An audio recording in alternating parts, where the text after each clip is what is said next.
This presentation on dyslexia is a topic that's so near and dear to my heart, in particular because I was diagnosed with dyslexia in the first grade and had a lot of the common struggles that I have observed with working with my own students.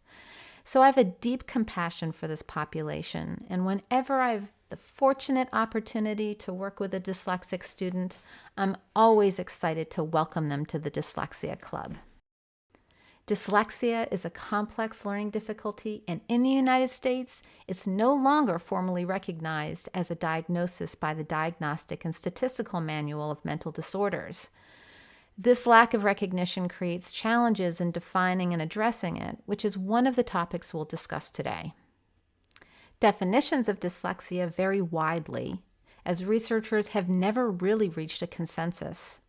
So for this presentation, I've chosen a broad global definition that most experts would agree is accurate.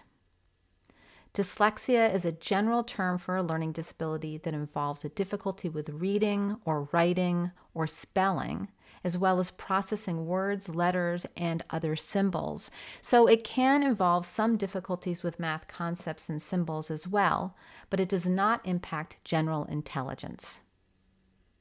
The heart of the issue is that there are many different root causes of dyslexia, which leads to a variety of symptoms and experiences. So researchers have categorized dyslexia based on two primary factors. Number one, the onset of symptoms, and number two, the specific cognitive processing deficits involved. This was just a sneak peek. Click the QR code to learn more.